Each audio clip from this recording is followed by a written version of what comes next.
La toute première question, c'était comment vous envisagez la refondation du droit et quels en sont les grands axes? Sachant Oui, que là, tu renverras sans doute à pas mal d'ouvrages déjà écrits. voilà. Pour l'instant, je vous l'ai dit tout à l'heure, je n'ai consacré que des chapitres isolés, mais je vais écrire à partir de l'été prochain, je vais écrire deux livres en parallèle. Il y aura le livre sur Bernard Stiegler, que je lui avais promis dès 2012, et il est temps pour moi de l'écrire. Et en parallèle, je vais écrire ce que j'appelle la critique de la raison désirante, mais ce sera peut-être un sous-titre en fait. Je l'ai appelé ainsi parce que ce serait la critique que Kant n'a pas écrite et qui oblige à changer, à modifier la pensée, à modifier l'ensemble des domaines de la philosophie. En soulevant évidemment le problème de la... Là, on est vraiment dans la problématique politico-économique sous l'angle de l'écologie politique, mais l'écologie politique, je l'écris avec un tiret, puisque l'éco-logie politique, dans mon travail, en fait, ce n'est rien d'autre que la philosophie de la production économique en tant que philosophie politique, refondant le droit et permettant d'unifier l'écologie politique et l'économie politique. Alors, comment cela se construit? J'en ai posé les bases dans le chapitre 7 de la Société de l'invention. J'y suis revenu dans le chapitre 2 de Ego Alter en 2021. Et je suis revenu dans le chapitre 3 du Manifeste pour l'écologie humaine, puisque l'écologie humaine, c'est le nom que je donne à ma philosophie. La relativité philosophique, c'est le nom que je lui donne par analogie. Par analogie, comme l'avait fait Kant avec Copernic. Bien, là, c'est un geste analogique, structural et analogique. Mais sinon, la philosophie que je construis s'appelle l'écologie humaine. Pourquoi écologie humaine? Parce que, et j'en viens ensuite à la question du droit, écologie humaine parce que nous avons à prendre soin du faire-sens, qui est en crise. Et cette question du faire-sens, c'est la question de la santé de nos sociétés. C'est la question de la société de nos sociétés. Le faire-sens, c'est le milieu de tous les milieux. C'est le milieu à travers lequel je pense tous les milieux. Et ce faire-sens est en crise sous la forme d'une crise de la réflexivité dans ces trois modalités. Alors, la refondation du droit, elle se fonde sur le geste d'une traduction, bien sûr, traduction analogique. C'est-à-dire que la différence entre le faire sens tridimensionnel et la dimension de la satisfaction des besoins, cette différence va donc se traduire à l'intérieur de la dimension de la satisfaction des besoins. Elle va se traduire par la différence entre le besoin et la pulsion. Entre le besoin et la pulsion. C'est-à-dire que de même que le faire sens est irréductible à la seule dimension du besoin à satisfaire, de même le besoin est irréductible à la pulsion, à la simple pulsion. Et c'est pour ça que le besoin, lui, il est en dette de son objet. Il est en dette de son objet, de l'objet qui le satisfait, contrairement à la pulsion. Le besoin est susceptible d'être en dette et donc d'être responsable, de se comprendre qu'il est responsable. C'est-à-dire que ma non-originalité fait que j'ai des besoins à satisfaire pour me maintenir dans l'existence. J'ai des besoins à satisfaire. Pour satisfaire ces besoins, je vais devoir me nourrir de la biosphère qui contient des êtres qui ont eux-mêmes leurs propres besoins. Or, tous ces besoins qui sont les miens et qui sont les leurs, tous ces besoins sont susceptibles, et là je réhabilite une vieille expression française qui malheureusement a disparu, c'est l'appauvrissement de la pensée. Dans la crise de réflexivité, l'appauvrissement de la pensée. On a fait disparaître l'expression du besoin en souffrance. Or, cette expression, elle dit quelque chose. C'est que le besoin, par définition, c'est ce qui est susceptible de souffrir. Parce que le besoin contient en lui une normativité. Et lorsqu'il n'est pas satisfait, il va se mettre à souffrir et ça sera le signe que la santé se dégrade. Et si le besoin est susceptible de souffrir et que donc il se manifeste à travers cette souffrance une normativité, et si moi qui suis non originaire, qui ai des besoins à satisfaire, je suis donc à la fois en souffrance quand ces besoins ne sont pas satisfaits, et en même temps, je suis en dette de la biosphère qui va me permettre de satisfaire ces besoins. Ça veut dire que nous avons un système, la biosphère est un système d'êtres dont les besoins et simultanément les êtres en dette pour la satisfaction de ces besoins vont se rencontrer. Et donc le droit, je vais remplacer la définition kantienne du droit, parce que le droit tel qu'il existe aujourd'hui, il est toujours ce que Kant avait défini, c'est-à-dire que Kant a donné, en tant que sommet des Lumières, il a donné la meilleure définition du droit tel qu'il existe encore aujourd'hui, c'est-à-dire que le droit jusqu'à présent est, et là je reprends la formule kantienne, le droit est le système de la compatibilité des libres arbitres des personnes morales et est capable de défendre leurs intérêts, hein, comme préciseraient les juristes, hein, les personnes morales capables de défendre leurs intérêts, eh bien, je remplace cette définition par la définition suivante. Le droit est le système de la plus grande compatibilité possible plus grande compatibilité possible de tous les besoins en souffrance de tous les êtres qui en ont.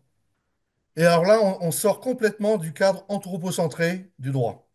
C'est-à-dire qu'il va falloir faire attention aux besoins en souffrance de toutes les espèces qui sont nécessaires à la satisfaction de nos propres besoins.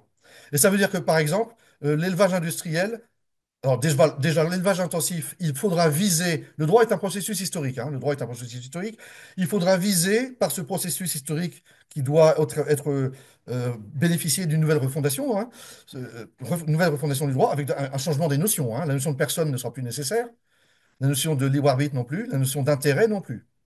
Ce sont des notions qui sont plus nécessaires et qui sont désormais anthropocentrées. Eh bien, il va falloir viser à ce que l'élevage intensif puisse disparaître et qu'à terme, l'élevage industriel puisse lui-même. L'élevage industriel, vous savez, ça reste de la souffrance animale, hein. Ça reste de la souffrance animale.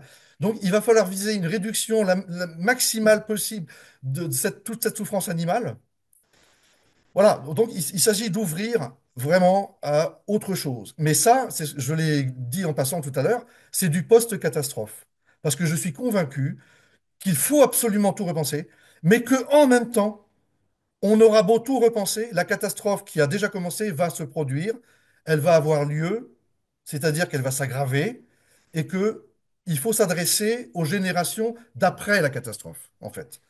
Mais on est là dans une refondation du droit. Alors, pour vous donner une idée plus précise de la différence par rapport à ce que d'autres font, c'est que puisque je suis dans une refondation, et puisque les notions de personne, de libre arbitre et d'intérêt sont désormais anthropocentrées, je ne peux pas être dans la démarche de ceux qui, alors ils ont des intentions absolument louables, hein, et ils ont une certaine efficacité d'ailleurs, hein, ils ont une certaine efficacité, ils parviennent de plus en plus à faire attribuer le statut de personnalité juridique à des fleuves, etc., des écosystèmes.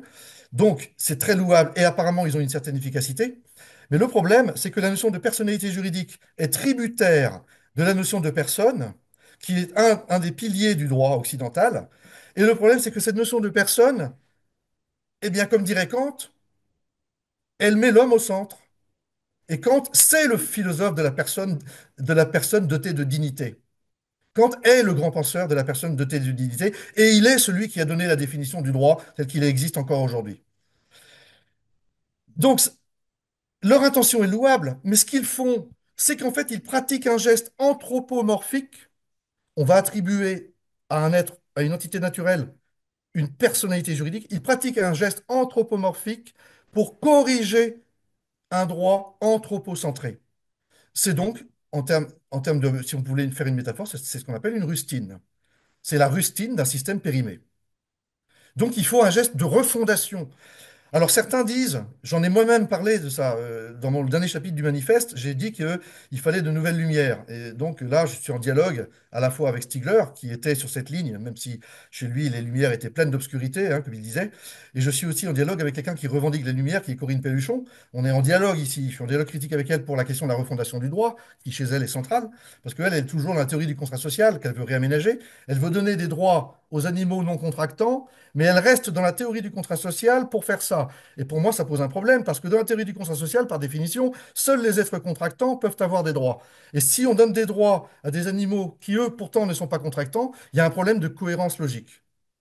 Donc pour moi, il faut sortir de la théorie du contrat social et il faut passer à la sémantique archi-réflexive. Il faut que je pense ma propre finitude et qu'ensuite je la traduise secondairement dans chacune des dimensions du sens. Et dans la dimension politico-économique, ma non-originalité débouche sur mon être en dette, qui rencontre les besoins en souffrance des autres êtres. Et leur être en dette rencontre mes besoins en souffrance. Et il va falloir rendre tout cela compatible. Et donc, on est dans un système de droit interspécifique où il ne s'agit plus de la compatibilité accessible comme ça directement de la, des désirs des personnes morales qui défendent leurs intérêts, mais il s'agit des désirs et des libres arbitres, comme disait Kant, mais il s'agit de la plus grande compatibilité possible à travers ce processus historique indéfini qu'est le droit, la plus grande compatibilité possible des besoins en souffrance de tous les êtres qui ont des besoins. Voilà. Donc ça, c'est la logique de la traduction politico-économique de ma non-originalité sémantique. Super, merci beaucoup Jean-Hugues. Il y a Raphaël qui voulait juste poser une question qui est précisément sur ce que tu as évoqué. Bonjour Jean-Hugues. Je voulais réagir sur la question que j'estime très très importante de la confusion aujourd'hui entretenue d'ailleurs par des logiques de marché que Stigler avait parfaitement identifiées entre désir et besoin. Je me souviens d'un texte ancien mais très beau de Françoise Dolto qui travaillait là-dessus et elle disait le besoin bien sûr, c'est à la fois physiologique, nous le partageons avec les animaux non humains, et nous avons aussi des besoins spécifiques qui sont nés de nos propres biosphères, si on peut dire, c'est-à-dire les besoins de communication, de déplacement, qui prennent aujourd'hui le téléphone comme extension en fait de nos manières de communiquer. Et aujourd'hui, on ne peut pas vivre. Le besoin, c'est ce quand il vient à manquer, euh, sans quoi on ne peut pas vivre. Donc aujourd'hui, on ne peut pas vivre sans téléphone, on ne peut pas vivre sans véhicule pour des déplacements, qu'ils soient personnels ou publics.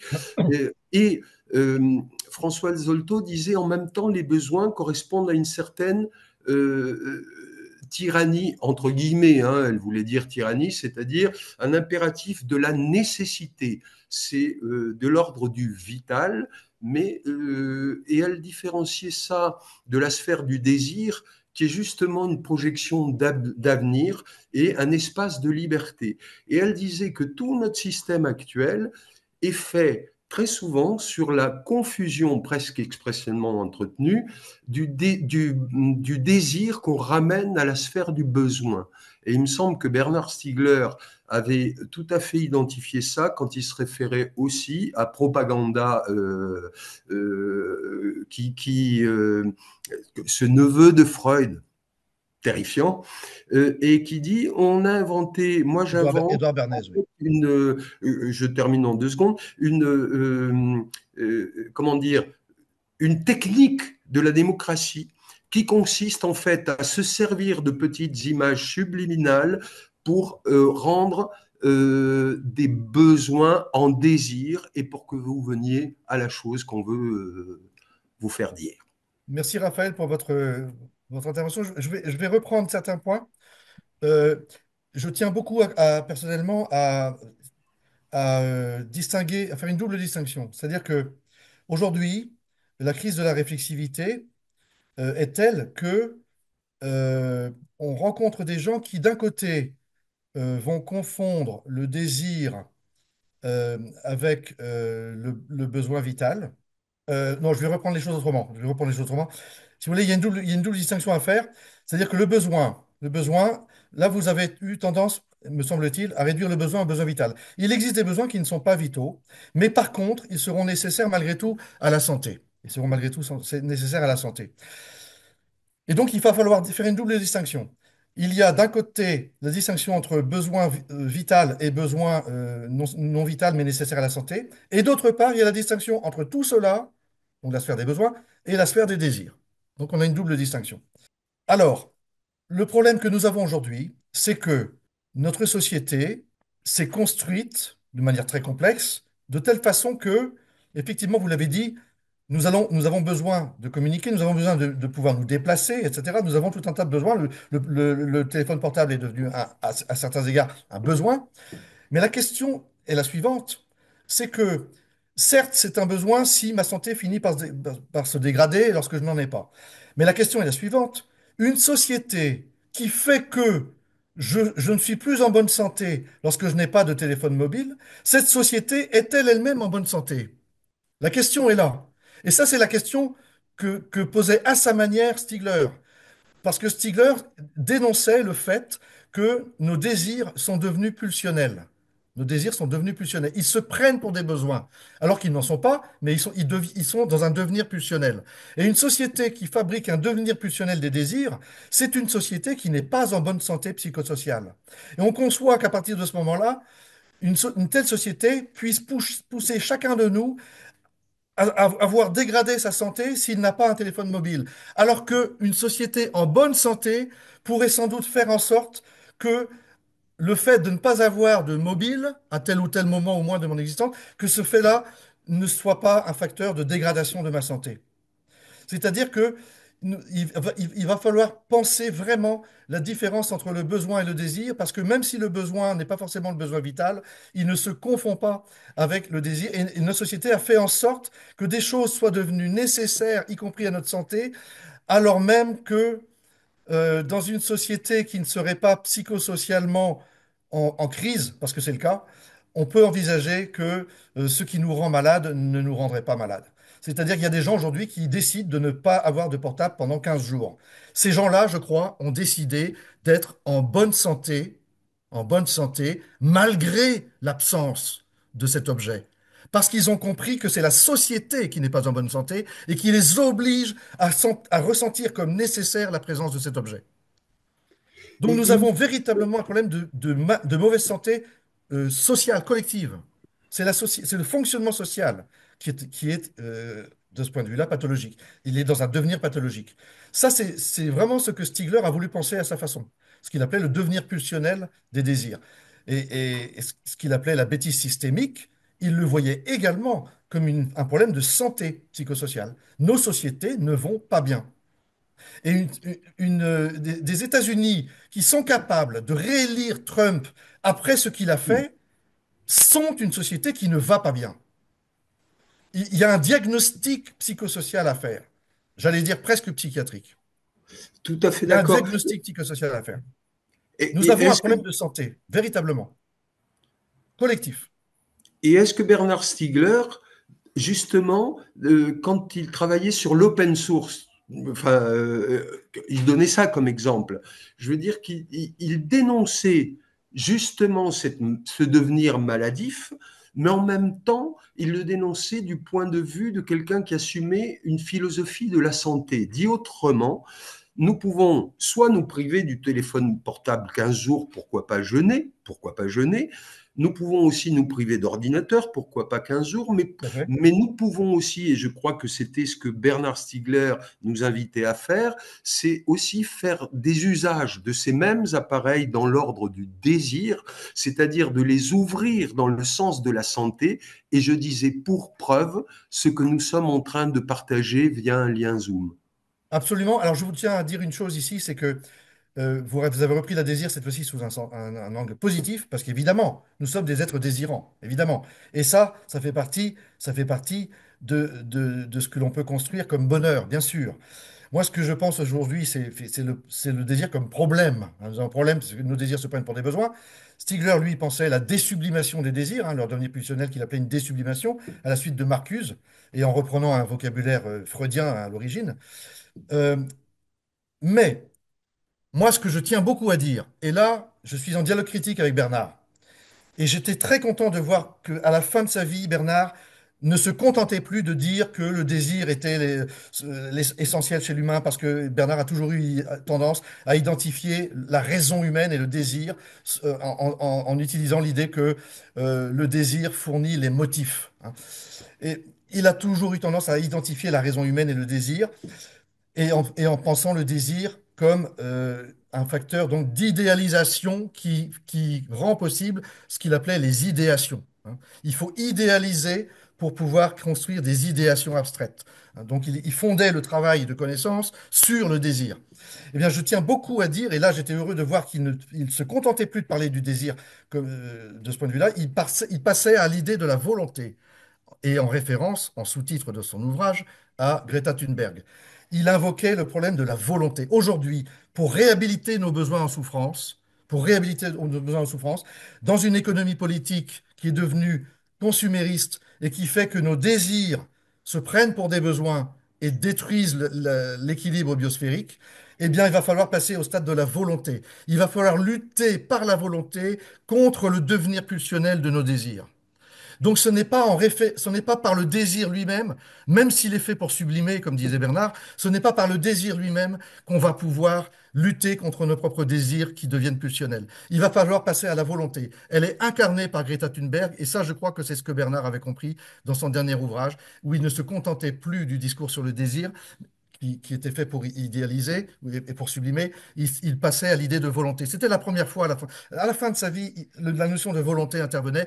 Et moi, j'étais très content de voir ça parce que j'étais en dialogue critique avec lui là-dessus, comme sur d'autres aspects, bien sûr, puisque nous avons une construction philosophique différente de toute façon. L'ambition était la même, parce que chez Bernard, il y avait un devenir systématique, de plus en plus grand de sa pensée. Mais il y avait, et alors concernant la question du droit, il n'avait pas il se posait, lui, il avait la piste de la négantropie comme valeur de la valeur permettant de refonder le droit. Mais il n'a pas pu développer ça. Et moi, je suis en dialogue critique sur pas mal d'aspects, et notamment sur cette question du désir. Voilà. Donc, je tiens beaucoup à dire que il nous faut passer au stade de la volonté. Et parler, comme le font beaucoup d'écologistes, d'avenir désirable, c'est utiliser un vocable qui tend la perche au capitalisme qui a rendu le désir absolument roi dans sa désublimation. Donc, je préfère pas parler d'avenir désirable. Je préfère parler d'avenir nécessaire à notre santé. À notre santé non seulement individuelle, mais à la santé de nos sociétés. Voilà ce qu'il nous faut, un avenir nécessaire à notre santé. Et ça, c'est pas du désirable, c'est ce qu'il faut vouloir, c'est ce qu'il faut vouloir contre nos propres désirs qui deviennent pulsionnels et pour réhabiliter le besoin, la normativité du besoin qui doit intervenir dans la refondation du droit. Nous oublions les véritables besoins au nom de nos désirs, parce que le désir est devenu une spirale infernale. Il y a deux personnes différentes qui ont évoqué Latour. Je te dis les questions. Il y avait que pensez-vous des travaux de Latour sur les modes d'existence et la diversité des modes de véridiction, entre parenthèses, science, technologie, économie, religion, droit, morale, art, émotion, et de leurs interactions. Oui, oui, il y a dans ce travail assez tardif sur les modes d'existence chez Latour, il y a une volonté forcément intéressante pour moi de penser une plurimodalité, pluridimensionnalité du faire sens. Mais bah, je vous renvoie en fait à la Société de l'Invention, où j'ai vraiment discuté le travail de Latour sur plusieurs aspects.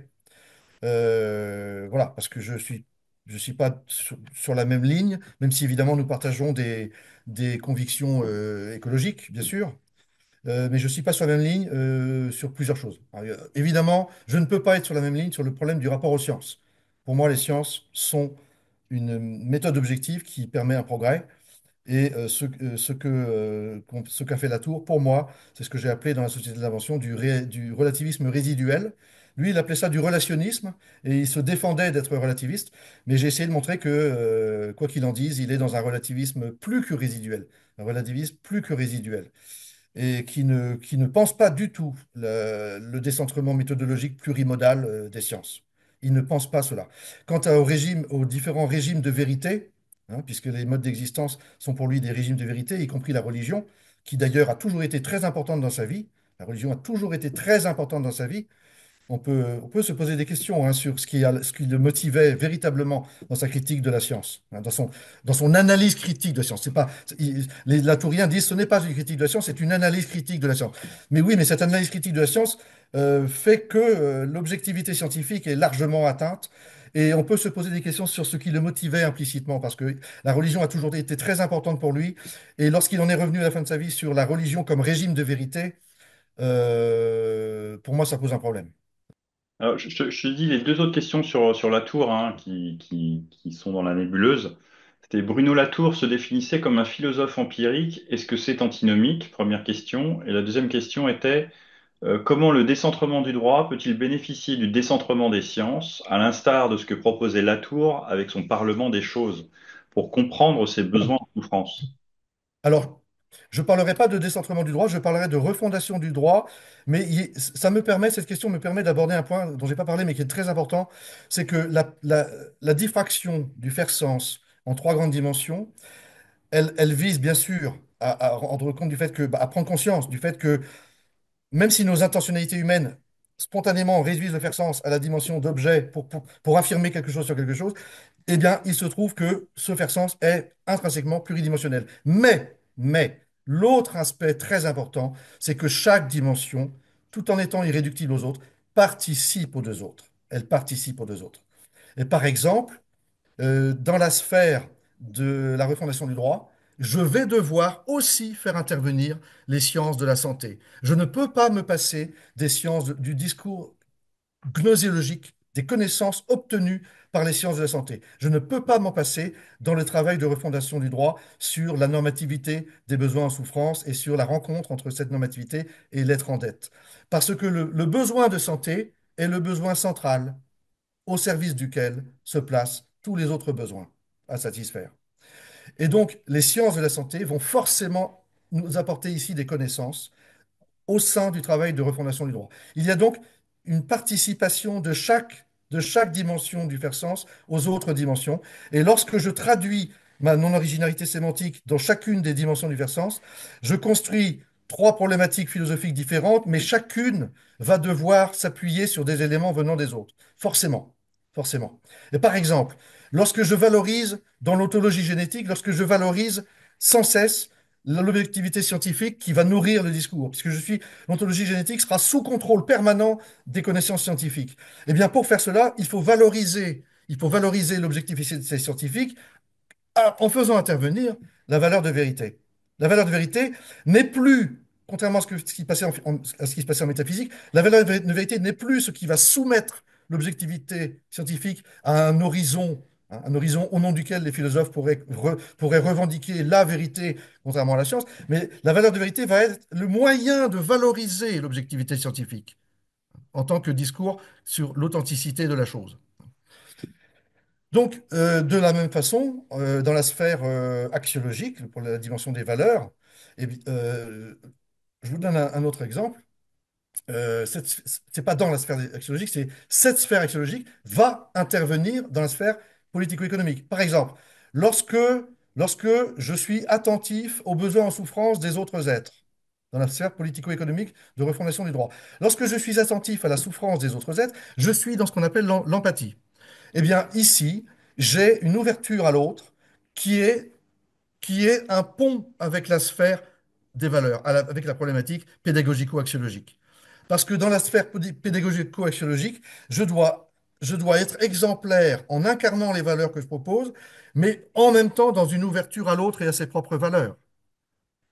Et cette ouverture à l'autre, je vais la retrouver dans la sphère politico-économique sous la forme de la considération pour la souffrance des besoins des autres êtres et pour la tentative de compatibilité entre nos différents besoins. Donc, chaque sphère, chaque dimension du faire sens participe aux deux autres, et chaque problématique seconde du philosophé, hein, alors que la sémantique, elle est première, chaque problématique seconde participe aux deux autres, tout en étant irréductible aux deux autres, et en ayant son propre mode de refondation par traduction du discours sémantique premier. J'avais une question là. Attends, je la retrouve. Oui. C'est une question intermédiaire qui revient sur un élément assez central dans ta façon de penser. C'est Rémi qui demande, pourriez-vous préciser ce que vous entendez dans le fait de le faire sens fait l'individu? Oui, c'est-à-dire qu'il s'individue, puisqu'il est irréductible, puisque le faire sens est tridimensionnel et ne se réduit jamais à la seule dimension de l'objet là-devant qui, en tant que là-devant, ne me ferait pas, eh bien le faire sens, lui, puisqu'il ne se réduit pas à cette dimension, peut s'individuer en moi au moment même où j'objective les significations pour prétendre quelque chose sur quelque chose. Lorsque j'affirme quelque chose sur quelque chose, j'objective les significations que je manipule comme égalées à leur objet, mais le problème, c'est que le faire sens de ces significations, lui, il est irréductible à l'objet, et donc, puisqu'il est irréductible à cet objet là-devant, lui, il peut s'individuer en moi et me constituer dans ma non-originalité. C'est-à-dire, je ne suis pas origine du sens. Je ne suis pas celui qui donne le sens aux choses. J'individue le faire sens pour créer éventuellement de nouvelles significations. Mais là, le faire sens, lui, je l'individue. Alors, il y a un nouveau paradoxe que je voudrais soulever à cette occasion, c'est que l'animal qui ne s'est pas encore reconstruit comme sujet sur la base de l'interface langue technique, système technique, donc l'animal préhumain. Cet animal, lui, il vit le sens des choses à partir de sa tridimensionnalité, action, perception, émotion. Il est quelque part donateur du faire sens, donateur du sens. Mais il ne l'est pas au sens où le disait Husserl. Parce que Husserl, lui, parlait du sujet humain donateur de sens. L'animal, lui, il porte en lui cette tridimensionnalité qui donne sens à ce qu'il rencontre dans son milieu. Mais, si vous voulez, à partir de là, ce qui est intéressant, c'est de penser le fait que nous avons pu devenir des sujets qui objectivent le sens, mais nous n'avons pu le faire que parce que nous nous sommes reconstruits sur la base de cette double extériorité du langage et de la technique comme interface. Donc nous sommes devenus des sujets objectivants pour le faire sens, mais en nous appuyant sur la double extériorité du langage et de la technique. Stigler, lui, il parlait de la prothèse, hein, c'est-à-dire que l'esprit humain s'est construit à travers l'extériorisation de la mémoire dans des artefacts, hein, et que cette extériorité nous constitue. Bien chez moi, c'est le doublet langue-système technique qui nous constitue, hein, qui est une double prothèse, double transcendance constitutive. Et l'animal, lui, il donne un sens aux choses à partir de sa constitution tridimensionnelle interne, mais comment dire, il ne donne pas un sens aux choses en objectivant le faire sens. Alors que nous sommes capables d'objectiver le faire sens, mais nous n'en sommes capables que parce que nous sommes fondés sur ces béquilles, que sont le langage et la technique, qui sont des extériorités qui nous font.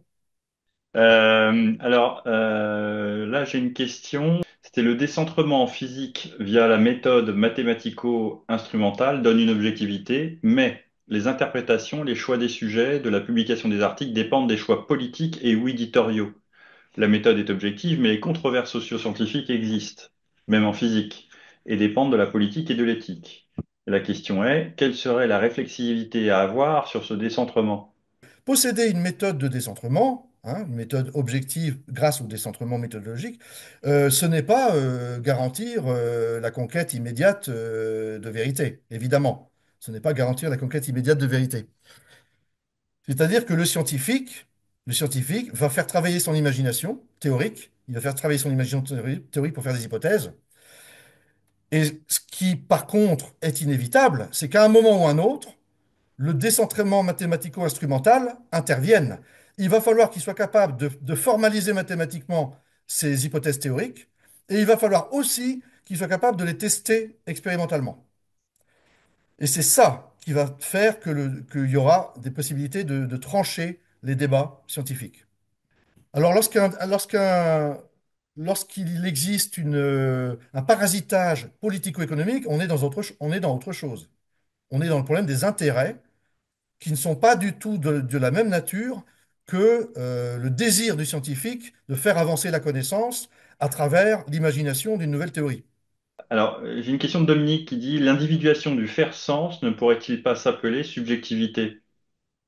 Oui, c'est-à-dire, enfin, subjectivité, c'est-à-dire que chacun individue le faire sens à sa façon, puisque par exemple, arbre ne va pas résonner en moi comme il peut résonner chez l'agriculteur. Donc il y a une réelle individuation du faire sens, une réelle individuation du faire sens, hein, c'est-à-dire que premièrement, je ne suis pas ma propre origine, et deuxièmement, j'individue à ma façon le faire sens tridimensionnel, bien sûr.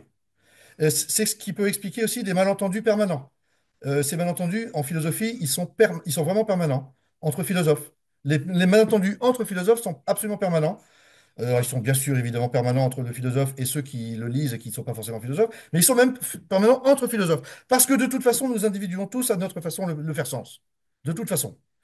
Et donc, il y a un véritable travail qui se fait d'ailleurs, hein, qui est un véritable travail de définition, mais de toute façon, il est clair que nous sommes tous dans une individuation singulière du faire sens, avec des valeurs différentes, des désirs surtout, pas les besoins ils sont relativement communs, mais des désirs qui sont effectivement très variables, des intérêts qui peuvent être décisifs, hein. Mais le problème, il est là. Alors, si vous voulez, là, ça pose le problème de l'idéologie. Le problème de l'idéologie sous son aspect négatif par rapport au travail de réflexion tel qu'il doit être exigé, non seulement en sciences, mais aussi en philosophie. Hein, c'est-à-dire qu'une idéologie, au sens négatif du terme, c'est motivé par des intérêts, et alors là, pour le coup, très subjectifs. Hein. Donc là, il y a un travail sur soi-même. C'est-à-dire que la connaissance de soi dont nous avons besoin est aussi sans doute un travail sur ce qui peut nous animer de beaucoup trop subjectif. Alors j'ai aussi un point à ajouter, c'est que à la fin de la philosophie du paradoxe, je, j'ai tenu à dire que la relativité philosophique n'est pas seulement une nouvelle compréhension des choses qui s'offre, c'est, c'est aussi, peut-être davantage qu'une thèse dogmatique, on est là dans l'antidogmatisme radical, hein, je ne suis pas dans la connaissance, moi, je ne suis pas dans la connaissance. Eh bien, c'est aussi un nouveau terrain de dialogue. Chacun peut pratiquer sa sémantique archi-réflexive, chacun peut dégager ce qui lui paraît être les trois grandes dimensions, ou les quatre grandes, ou les cinq grandes dimensions du faire sens, et ensuite on dialogue. C'est un nouveau terrain de discussion.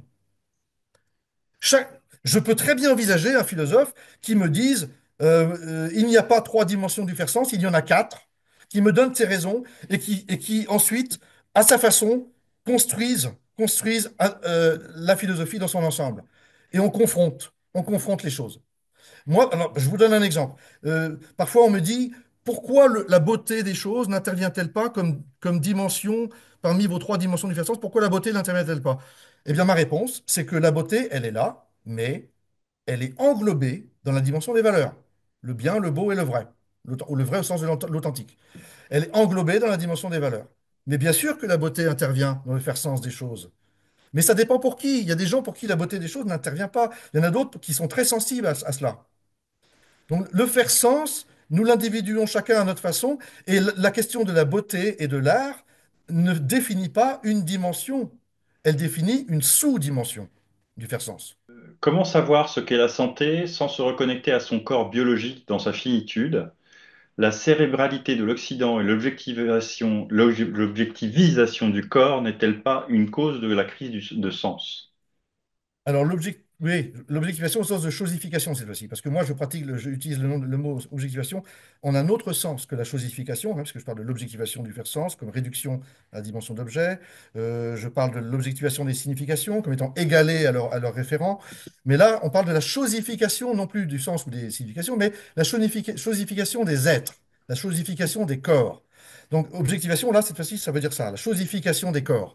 Alors oui, c'est sans doute une tendance réelle en médecine, mais la biologie en tant que telle,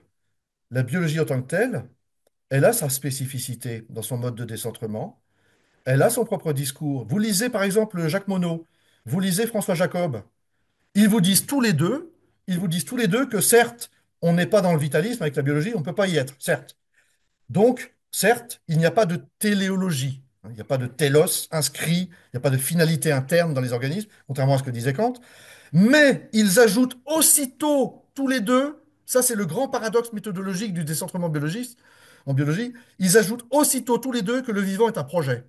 Que le vivant est un projet. Et Monod, lui, ajoute personnellement, on va quand même parler de téléonomie. Certes, on évince la théologie, téléologie, on évince la finalité interne, mais on maintient l'idée de téléonomie parce que le vivant est un projet. Dans une seule page, ils vous disent les deux. Chacun des deux vous dit ça dans une seule page. Nous avons ici le paradoxe fondateur de la biologie. Et ça, c'est pas porteur d'une chosification des êtres. Ce discours-là n'est pas porteur d'une chosification des êtres. La chosification des êtres relève davantage d'une mentalité professionnelle, hein, que l'on trouve notamment chez les médecins. Alors, Antoinette écrivait, s'agit-il d'une refondation du droit ou est-ce plutôt une nouvelle théorie de la justice, proximité avec Amartya Sen, point d'interrogation. Alors, la notion de justice, c'est une bonne question parce que la notion de justice, je la place, en effet dans la sphère politico-économique, mais je ne la place pas donc dans la sphère axiologique, hein, où on trouve le bien, le beau et le vrai. Je la place dans la sphère politico-économique, mais pour faire ça, pour la placer dans la sphère politico-économique, je suis obligé de la repenser. C'est la même chose pour la notion de liberté. Je suis obligé de les repenser comme des besoins. Et ce ne sont pas d'ailleurs des besoins simplement humains, hein. Les animaux non humains ont un certain besoin de liberté de mouvement. Et je crois qu'il faut leur reconnaître ce droit. Il faut reconnaître le faire droit du besoin de liberté de mouvement. C'est pour ça que, pour moi, le droit tel qu'il doit être refondé et tel qu'il doit progresser devrait considérer comme quelque chose d'illégal le fait de supprimer la liberté de mouvement des poules ou des porcs. Ça doit devenir illégal, à terme. Ça ne deviendra pas avant la catastrophe. Je ne pense pas. La catastrophe aura lieu. Elle sera, voilà, c'est une catastrophe de l'équilibre de la biosphère qui est en cours et qui va se produire parce que nos dirigeants ne sont pas du tout sur la voie du changement de notre mode de vie. Mais après la catastrophe, si on veut tout repenser, et moi mon travail consiste à tout repenser pour après, eh bien, il faudra pouvoir considérer que le droit doit évoluer vers l'interdiction de ce système où les poules ou les porcs n'ont pas de liberté de mouvement. C'est un besoin, c'est un besoin chez l'animal. Il faut une certaine liberté de mouvement. C'est un besoin qui doit faire droit. Il doit être reconnu comme un droit. La justice, c'est pareil. Les grands singes ont un certain besoin d'équité. Ils supportent très mal l'inéquité. Donc la justice et la liberté, pour moi, ne sont pas des valeurs, ce sont fondamentalement des besoins humains et non humains. C'est très proche de Bentham alors, qui lui aussi voulait reconnaître la qualité de... Enfin, lui reconnaissait la nécessité de la notion de sujet de droit, mais pour la reconnaître aussi à tout ce qui peut souffrir, à tout ce qui peut pâtir. Oui, Bentham est le grand précurseur, certainement. Il n'a pas beaucoup écrit, c'est ça le paradoxe, il n'a pas beaucoup écrit sur cette question, mais il est le grand précurseur de tous ceux qui veulent penser. Alors on utilise beaucoup une notion que personnellement je n'utilise pas, mais tous ceux qui veulent penser la sentience, hein, la sentience, la capacité de l'animal à souffrir, hein, sa sensibilité capable de souffrir. Il est le grand précurseur de cela, puisqu'il disait que ce qui compte, ce n'est pas qu'il possède la raison ou le langage, ce qui compte, c'est qu'il soit capable de souffrir. Et qu'il faut donc repenser leurs droits à partir de ça. La question que j'avais par rapport à ça, c'est une question relative à la problématique temporelle. C'est-à-dire que si l'on peut faire justice à ce qui souffre dans le présent ou à ce qui a souffert dans le passé, comment évaluer a priori un préjudice, c'est-à-dire une souffrance de générations qui n'ont encore laissé même aucune trace numérique, aucun écrit, à partir de quoi on puisse évaluer. Il n'y a pas d'archives des souffrances que nous infligeons aujourd'hui par nos comportements aux générations futures. Oui, mais ça c'est le problème des conséquences du changement ou non de nos modes de vie. C'est- De toute façon, je leur ai dit, je ne crois pas qu'on puisse éviter la véritable catastrophe. Je crois que le scénario déjà pensé en 1972 par le rapport Meadows, hein, et ils ont fait plusieurs scénarios possibles. Ils ont fait, je crois, eu 12 scénarios. Eh bien, ce qui est en train de se produire correspond grosso modo au pire scénario. Hein. À peu près, ça correspond à peu près au pire scénario qu'ils avaient envisagé en 1972. Et à l'intérieur de ce scénario, d'ici la fin du siècle, la moitié de l'humanité aura disparu. Donc, et rien, absolument rien, surtout avec le retour de Trump, ça risque pas de se produire. On ne changera pas ce qui se passe.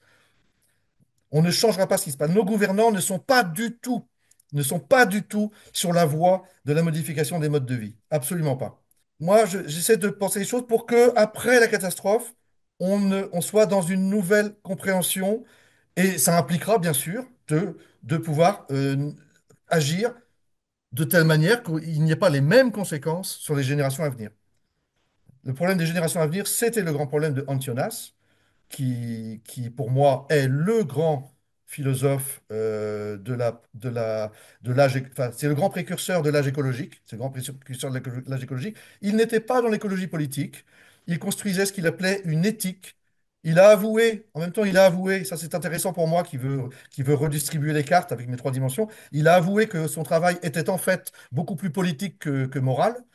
Mais il n'était pas de toute façon dans l'écologie politique. Mais il était celui qui a pu articuler la problématique écologique aux grands problèmes traditionnels de la philosophie. Et moi, mon travail consiste à articuler la problématique écologique au problème fondamental du sens, avec un système de traduction de l'un à l'autre. Voilà, le problème du sens a dominé toute la grande philosophie du XXe siècle. Les quatre noms que j'ai donnés sont pour moi les plus grands noms du XXe siècle. Husserl et Frege, Wittgenstein et Heidegger.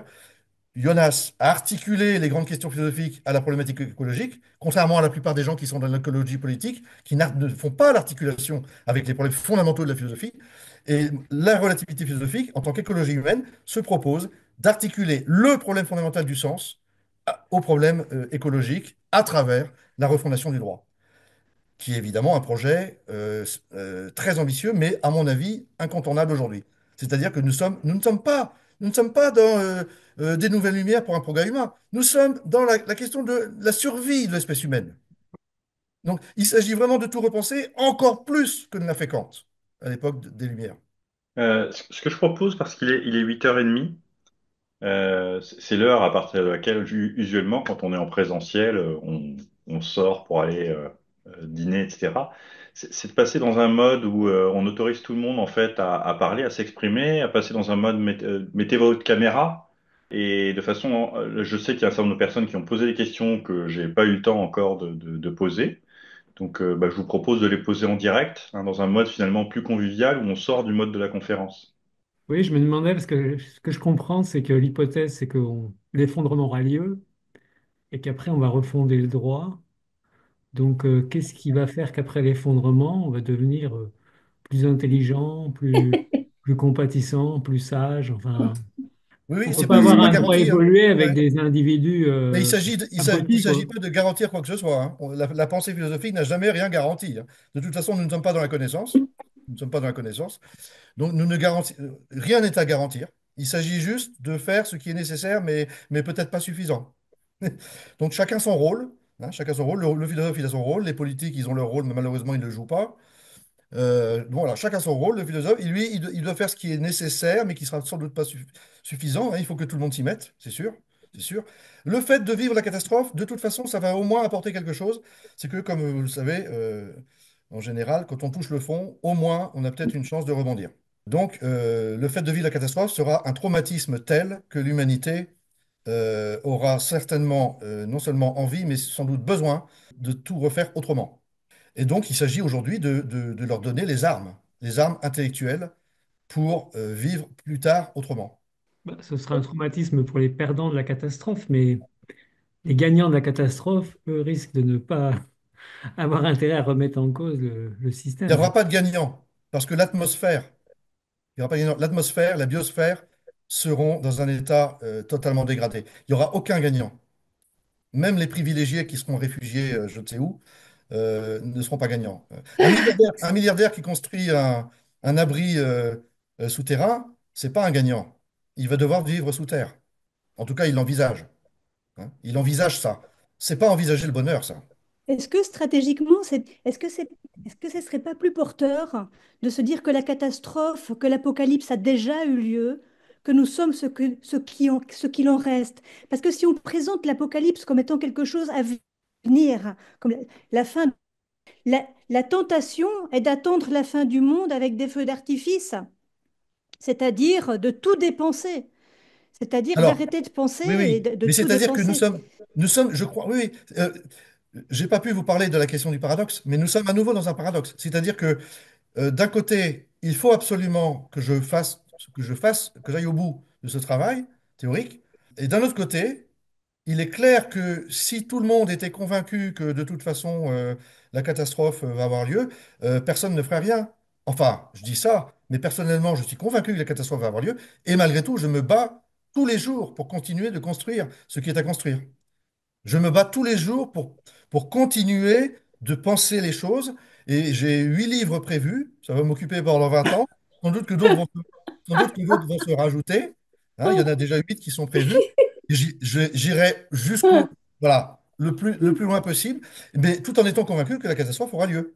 Donc la question est, peut-on vivre ainsi? Peut-on vivre? Moi je peux le faire, mais c'est sûr que c'est pas, voilà, c'est pas donné d'être à la fois convaincu que la catastrophe va arriver et d'être hyper motivé pour faire les choses. Oui, Moi, je mais suis là-dedans, mais c'est un véritable paradoxe. C'est un véritable paradoxe. Oui, merci beaucoup. Vous n'avez pas parlé de Ivan Illich ou de Jean-Pierre Dupuis. Est-ce qu'il y a quelque chose à dire à leur sujet? Puisqu'on tourne un peu dans ces idées-là aussi. Ils font pas partie. Jean-Pierre Dupuis, je l'ai un peu lu, bien sûr, hein, sur le catastrophisme éclairé. Mais c'est loin, ça. J'étais jeune, hein, déjà. Faudrait que j'y revienne. Faudrait que j'y revienne. Et Illich, je ne m'y suis pas encore mis. Il fait partie des auteurs que j'ai envie de découvrir. Mais je suis plus en dialogue pour la reconstruction, la refondation du droit. Je suis plus en dialogue avec quelques penseurs qui me paraissent des théoriciens au sens fondamental du terme. Donc Kant sera le grand interlocuteur pour passer d'une fondation du droit à une autre. Il y aura des interlocuteurs comme Kelsen, parmi les grands théoriciens du droit.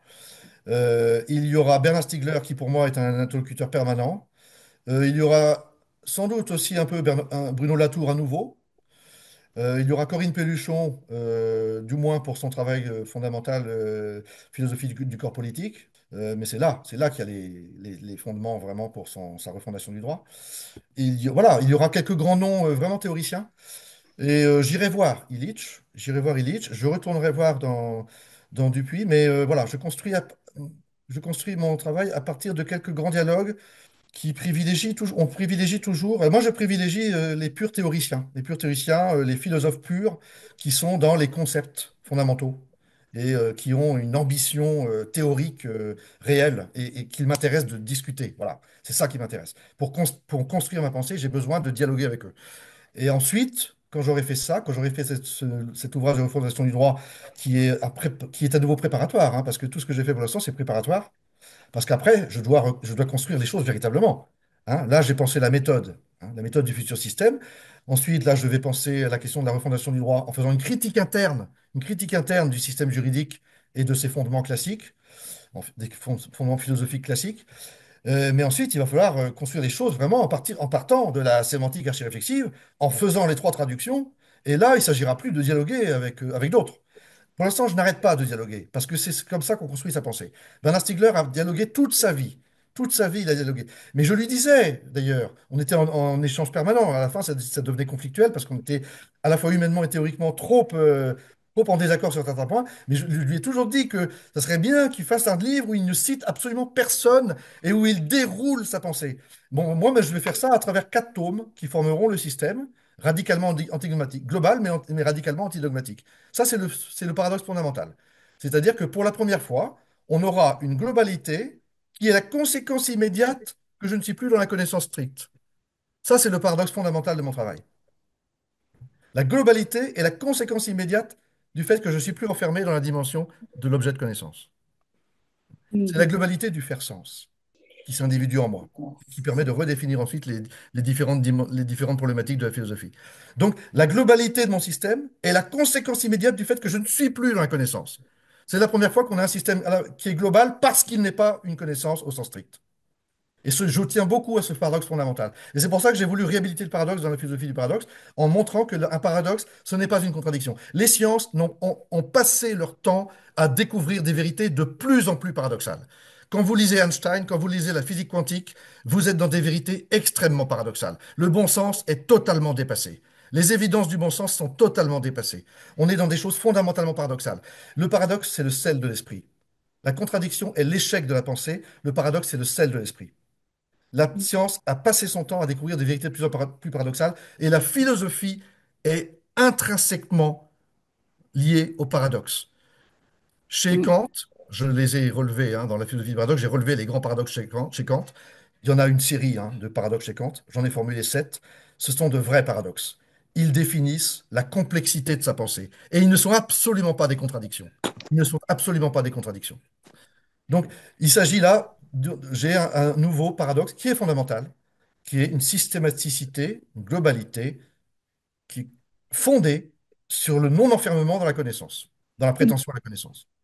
En vous écoutant, je me demandais si vous dialoguiez aussi avec quelqu'un comme François Laruelle, qui a fondé cette idée de non-philosophie, vraiment un peu sur cette idée qu'il n'y a pas, qu'il y a une indétermination véritablement ontologique. Il se base, lui, sur la physique quantique, Oui, oui. mais ça sera et bien même de Lacan aussi et de sa notion de réel, euh, qui résiste à toute formalisation, et ce réel qui n'a pas à être élucidé par la science, mais qui ne peut jamais être atteint par la pensée, mais qui est une condition nécessaire et une condition négative, si on veut peut dire, à toute forme de pensée. Euh, Alors, ce qui m'a, c'est la- je l'ai lu un peu, mais ce qui m'a très vite gêné, c'est qu'il prétendait que la non-philosophie était science de la philosophie. Et cette prétention m'a aussitôt évidemment embarrassé, hein, puisque moi je suis convaincu que le philosophe doit arrêter de prétendre à une quelconque science, et que le philosophe doit être juste dans la simple connaissance de soi-même, dans sa finitude, et que tout le reste doit en découler, hein, et que l'ontologie est proposée aux sciences comme simple unification des régimes d'individuation, mais ce sont les sciences qui possèdent le savoir et qui contrôlent en permanence ce que je dois dire dans mon ontologie. Je suis soumis totalement au savoir scientifique dans mon ontologie.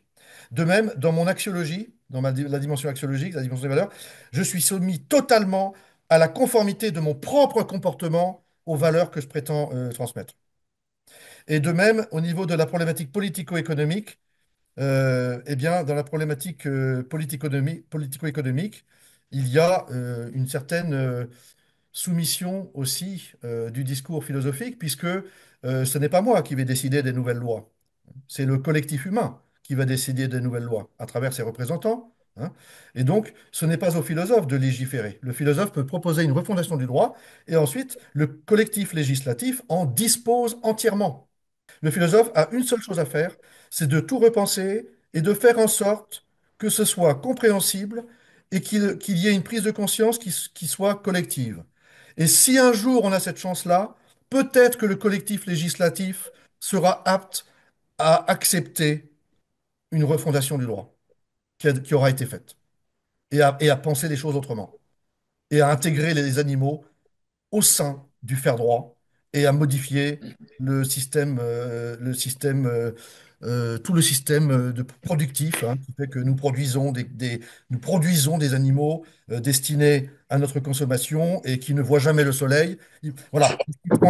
Est-ce que le collectif législatif sera un jour disposé à faire disparaître ça parce qu'il y a de la souffrance et que voilà, le besoin de souffrance fait droit. Il s'agit de penser cela, ce qui est évidemment très complexe. Voilà, donc le philosophe, il a juste à faire ce qui lui revient, c'est tout. À chacun son rôle.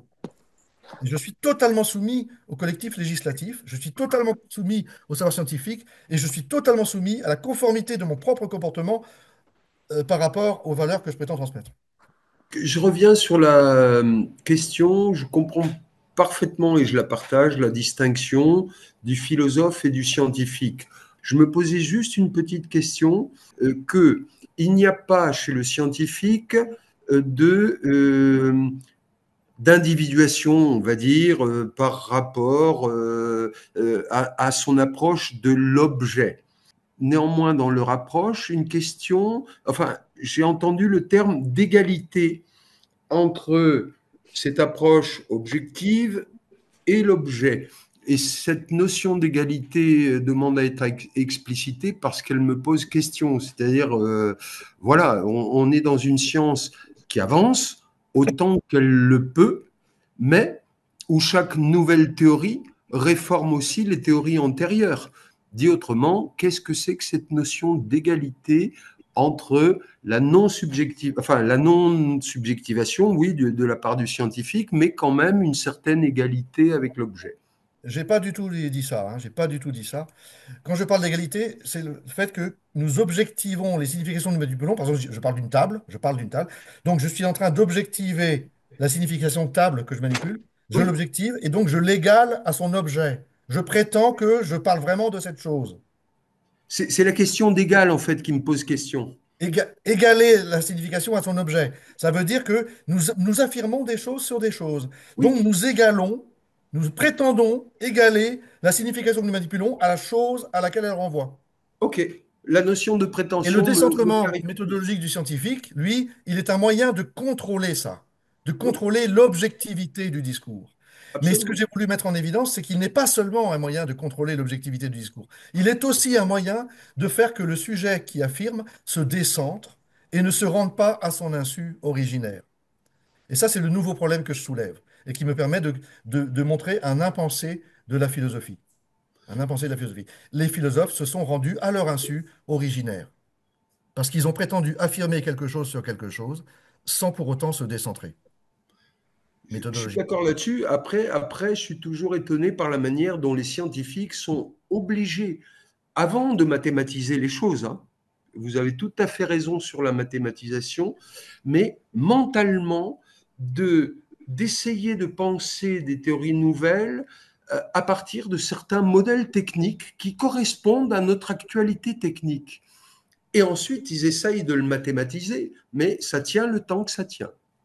Oui, mais de toute façon, le travail scientifique, j'ai parlé d'imagination. Au départ, on a un travail d'imagination réel, hein. Moi, j'avais insisté sur le fait qu'il va falloir se décentrer mathématico-instrumentalement, mais au départ, on a une réelle imagination théorique qui peut d'ailleurs utiliser, par exemple, l'analogie, hein, au départ, hein. Il existe un usage heuristique de l'analogie en science, hein. Et la différence d'ailleurs entre la science et la philosophie, là, sur cette question de l'analogie, la différence, c'est que, ça, j'en ai parlé dans tout un chapitre aussi de la philosophie du paradoxe, un chapitre consacré au problème de l'analogie. En science, l'analogie, elle possède un usage heuristique, hein, qui permet d'avoir une idée assez inventive, hein. On fait un rapport analogique entre deux domaines, par exemple. On a une idée inventive. Mais après, il y aura le travail de connaissance, hein, qui va montrer ou non si cette analogie avait un intérêt. Donc, elle est heuristique. Elle est heuristique, c'est-à-dire elle permet. On parle d'heuristique au sens de découverte initiale. Mais moi, je préfère dire, plutôt que de découverte, je préfère dire invention en attente de devenir une vraie découverte, hein, en attente de vérification qui en fera une vraie découverte.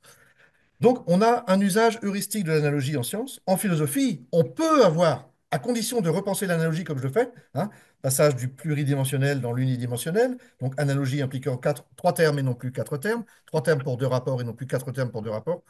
Eh bien, à condition de faire cela, on peut avoir un usage constitutif de l'analogie pour la philosophie. Elle n'est plus simplement heuristique, elle est constitutive de l'architecture du philosophé. Elle devient constitutive du philosophé en étant elle-même repensée en tant qu'analogie. Donc le paradoxe est réhabilité, paradoxe est réhabilité, l'analogie est repensée pour devenir constitutive de la philosophie, et en même temps elle est distinguée de la métaphore parce que la métaphore c'est du flou artistique. Voilà, donc il faut repenser les notions. Ce qui est intéressant sur l'analogie, d'ailleurs, c'est que les partisans de l'analogie, bien souvent, la confondent avec la métaphore, et les critiques de l'analogie la confondent aussi bien souvent avec la métaphore, pour pouvoir la critiquer, bien sûr. Encore une fois, je ne suis pas dans la connaissance, donc je dois partir d'une simple connaissance de moi, et ensuite, au niveau des opérations mentales, je dois remplacer la pure déduction, à prétention de connaissance, je dois la remplacer par une nouvelle opération. L'analogie est cette nouvelle opération. Alors, il se trouve que Simondon a eu cette idée. Simplement, chez lui, l'analogie restait, elle n'était pas encore une traduction passant du pluridimensionnel dans l'unidimensionnel, hein. Lui, il a pensé l'analogie comme une opération qui servait au niveau de l'ontologie, intérieure à l'ontologie. Alors que moi, l'analogie, elle est une opération qui permet de passer d'un discours premier au discours ontologique, ou bien aux deux autres discours qui traduisent à chaque fois le discours premier. Voilà, donc on est dans une autre chose. Par contre, le point commun avec Simondon, c'est que mon analogie, elle n'est pas purement structurale, elle est opérationnelle, hein. C'est l'opération de traduction. Donc elle est opérationnelle, elle n'est pas structurale. La seule analogie structurale que j'utilise, c'est l'idée de relativité philosophique. Ça, c'est une pure analogie structurale, parce que j'ai eu envie de faire un geste comme par rapport à Copernic. Je me suis dit, mais après tout, ce que je suis en train de faire, ça consiste à relativiser la simultanéité du sujet et de l'objet. Le faire sens est en train de s'individuer en moi. À chaque instant, il me précède. À chaque instant, le faire sens me précède. Et il s'individue en moi à chaque instant. Il n'est donc pas parfaitement réductible à l'objet qui serait face à moi dans une simultanéité absolue. Et donc, je suis dans une relativisation de la simultanéité du sujet et de l'objet. On a bien une analogie, cette fois-ci purement structurale, avec ce qui s'est passé chez Einstein. Oui, vous avez parlé donc de refondation du droit et dans la réalité, le monde est divisé en 200 pays et les pays sont divisés en régions. Est-ce que la philosophie pense ce morcellement physique Ah ben, il est certain que si on veut non seulement repenser les choses, mais faire que les modes de vie après la catastrophe puissent ne pas réitérer la catastrophe, il est certain qu'il faudra espérer et, si possible, donner tous les moyens de construire une vraie société des nations. Je reprends l'expression de Kant. C'est Kant qui avait créé l'expression société des nations. Hein, c'est-à-dire que, il faudra reprendre le mouvement de la... Alors, on parle de mondialisation, mais le problème, c'est que la mondialisation, en fait, c'est une occidentalisation hétérogène du monde avec des motivations fondamentalement économiques. Hein. Là, il s'agirait d'une mondialisation en un autre sens. Il faudrait envisager ce que Kant avait commencé à penser dans son fameux texte L'idée d'une histoire universelle au point de vue cosmopolitique, une société des nations, une fédération d'États à l'échelle mondiale capables de se mettre d'accord. Nous avons un droit occidental relativement unifié quand même, hein, relativement unifié, droit occidental qui d'ailleurs domine le monde, hein, c'est ce que j'appelle l'occidentalisation hétérogène du monde, hein, c'est le véritable nom pour moi de la mondialisation. Et donc ce droit occidental domine la planète, il est relativement unifié, mais il va falloir reconstruire le droit avec autre chose qu'une occidentalisation du monde. Il s'agirait de faire en sorte que l'Occident ne soit plus le même qui ne soit plus la civilisation de l'affirmation de l'hubris, hein, du désir illimité. Pour l'instant, il est cela. Hein. Trump n'est rien d'autre que de l'hubris. Oui, alors, moi, je reviens encore à la crise, à la catastrophe, etc. Je me demandais, est-ce que enfin, je comprends que vous refondez les conditions du faire sens, mais est-ce que ça suffit sans une dimension métaphysique? Enfin, euh, pas sûr, est-ce qu'il ne faut pas un horizon, je ne sais pas, anthropologique ou autre? Enfin, est-ce que ça suffit à redéfinir ce que c'est que d'être humain? Enfin, et si on ne se pose pas cette question-là, comment on embarque tout le monde dans un autre mode d'être au monde? Enfin, Alors, s'il s'agit simplement de la question de la motivation, motiver un collectif, ça, c'est pas mon Non, travail. Ça, pas c'est la c'est le motivation, travail des politiques. Moi, comme mon dit Foucault. travail, il est de repenser les choses, de repenser les choses, de repenser le faire droit. Qu'est-ce qui fait vraiment droit, par exemple? D'arrêter d'espérer avoir une connaissance stricte, alors que je suis philosophe, je ne suis pas scientifique. Donc je suis pas dans une... La philosophie n'est pas, ça fait 2500 ans qu'elle espère, vous avez invoqué la métaphysique, ça fait 2500 ans que la philosophie espère être une connaissance au sens strict. Manifestement, elle n'en est pas capable parce qu'elle n'a pas de méthode de décentrement. Parce que la méthode de décentrement est ce qui garantit à la fois l'objectivité capable de progresser, l'objectivité méthodologique capable de progresser indéfiniment, puisque la vérité avec un grand V, c'est un horizon qui recule au fur et à mesure qu'on avance. Et ça garantit aussi le fait que je ne me rends pas originaire à mon insu. Et le philosophe, puisqu'il n'a pas de méthode de décentrement, eh bien, il n'est pas fait pour s'embarquer dans l'affirmation d'un savoir. Donc, la métaphysique appartient pour moi au passé. Elle appartient au passé. Et si nous voulons motiver les gens, il va falloir pour moi, c'est pas mon rôle. C'est pas mon rôle de les motiver par un discours philosophique. On peut les motiver par autre chose, mais la philosophie ne doit pas se demander comment dois-je reconstruire le philosophé afin de motiver. Non, c'est pas ça la question philosophique. La question philosophique, c'est que peut faire le discours du philosophe lorsqu'il affirme quelque chose. Comment peut-il, comment peut-il euh, contourner l'obstacle fondamental que j'ai dévoilé dans mon travail, c'est-à-dire le fait que si j'affirme quelque chose sur quelque chose sans me décentrer, je me rends originaire à mon insu. Comment contourner ce problème fondamental? Eh bien, je n'ai qu'un moyen de le faire, et c'est ce que je pratique. La question, c'est euh, comment résoudre en même temps tous les problèmes de la philosophie. C'est comme une énigme à multiples facettes. C'est comme une énigme à multiples facettes. Je dois résoudre en même temps les différents grands problèmes de la philosophie et à partir du nouveau problème que je soulève, qui est le problème de la structure d'effacement de la non-originalité. C'est-à-dire que notre conscience, lorsqu'elle affirme quelque chose sur quelque chose, sans se décentrer, lorsqu'elle le fait sans se décentrer, eh bien, elle se rend à son insu originaire, alors qu'elle ne l'est pas. Elle ne l'est pas. Nous sommes finis. Voilà, j'ai une petite difficulté. Je ne suis pas philosophe. J'ai une petite difficulté à comprendre votre, ce que vous désignez par l'objectivation. Dans le décentrement, vous indiquez, c'est très intéressant, ça m'a éclairé sur beaucoup de choses, l'utilisation des médiations mathématiques pour les mathématiciens ou d'autres symboles, et instrumentales, par exemple la thérapeutique en biologie, etc. Est-ce que ce ne sont pas des moyens de, de raisonner, d'argumenter sa subjectivité? Ce faisant, on ne travaille pas sur les objets, on travaille sur les modèles qu'on en a, qu'ils soient mathématiques ou produits par des instruments. Alors oui, mais il y a quand même le fait que, par exemple, en biologie, alors vous avez parlé du décentrement à travers la thérapeutique. L'aspect expérimental et l'aspect thérapeutique sont deux aspects différents qui se complètent pour le décentrement du biologiste, hein.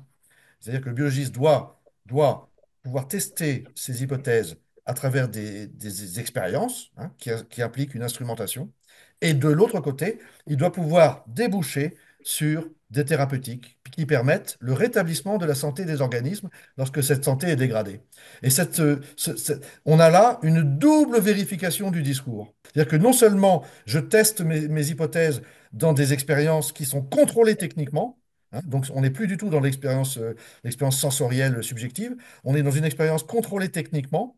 Et deuxièmement, ça doit pouvoir déboucher sur des thérapeutiques qui permettent aux organismes d'avoir une meilleure santé, hein. Ça, c'est l'application médicale de la connaissance biologique.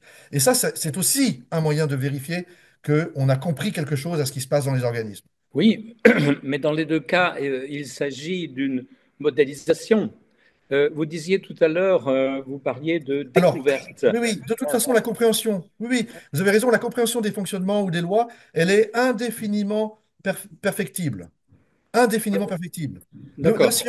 La science, c'est pas la conquête de vérité définitive. La science, c'est une méthode objective qui permet un progrès qui sera indéfini au niveau de la compréhension des fonctionnements et des lois, hein.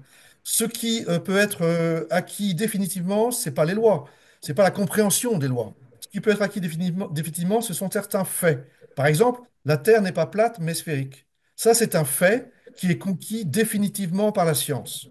On ne peut pas revenir à l'idée que la Terre est plate. Par contre, la compréhension des lois de l'univers, on peut la perfectionner indéfiniment. On est passé des lois newtoniennes aux lois einsteiniennes, qui sont plus larges, qui expliquent plus de phénomènes et qui en même temps permettent d'expliquer plus précisément et plus profondément les faits que Newton avait déjà expliqués. Donc Einstein a fait progresser la compréhension des lois. Mais au niveau des faits, on peut avoir certains faits qui sont définitivement acquis, parce que les faits et les lois sont deux choses différentes. Oui. La Terre est sphérique, ça c'est acquis. Donc il y a un certain danger à parler de découverte. On devrait parler de modélisation. Non, on peut parler vraiment de découverte, simplement, ce n'est jamais une vérité absolue et définitive. Mais simplement, pour moi, l'enjeu, c'est de ne pas tomber dans certains travers du discours de Popper, qui réduisait l'idée de tester à l'idée de réfuter. On trouve sans arrêt cette formule, on trouve même des formules très provocatrices, hein. La science, c'est du mythe. La seule différence avec les autres mythologies, c'est que la science progresse. Mais sinon, c'est du mythe. On ne peut pas dire ça. On ne peut pas dire ça. On a vérifié la théorie d'Einstein, hein. On a vérifié la théorie d'Einstein récemment par des nouvelles données, hein. Vous vous rendez compte de l'écart entre l'époque où il a fait sa théorie et l'époque où on donne une nouvelle vérification de cette théorie. Alors, ça ne veut pas dire qu'elle est définitivement et absolument vérifiée. Sans doute qu'elle sera englobée plus tard dans une théorie encore plus large et qui expliquera les choses de manière encore plus profonde et encore plus précise. Mais c'est une véritable compréhension déjà, hein, puisque on a vérifié par un test décisif avec la question des ondes gravitationnelles, hein, on a vérifié d'une nouvelle façon la théorie d'Einstein. Donc, on ne peut pas dire c'est du mythe, comme le disait Popper de manière provocatrice, certes, hein, mais voilà, il n'avait pas à écrire ça, on ne peut pas écrire ça. La science, elle est capable de progrès parce qu'elle a trouvé sa méthode. Et de la même façon, on ne peut pas dire avec Kuhn, qui est à sa manière, c'est un héritier de Popper qui ne fait que radicaliser en passant du scepticisme carrément au relativisme, hein. Kuhn, il est passé carrément au relativisme avec des affirmations incroyables, hein. On ne peut pas dire que le passage de Newton à Einstein est comparable au passage d'Aristote à Galilée. On ne peut pas dire ça. Aristote, c'est de la pré-physique. C'est de la, on parle de physique aristotélicienne, mais ce n'est pas de la science. C'est de la physique du sens commun. Aristote est un génie philosophique, mais au niveau de sa physique, c'est de la physique du sens commun. Ce n'est pas de la physique scientifique. Il n'avait pas la méthode de décentrement mathématico-instrumental, donc il ne pouvait pas contrôler ce qu'il disait. Galilée est l'inventeur de la méthode mathématico-instrumentale. Il est le premier à avoir articulé les deux, à avoir articulé les deux aspects. Archimède, peut-être, non? Non, Archimède? Mais c'est pas la même.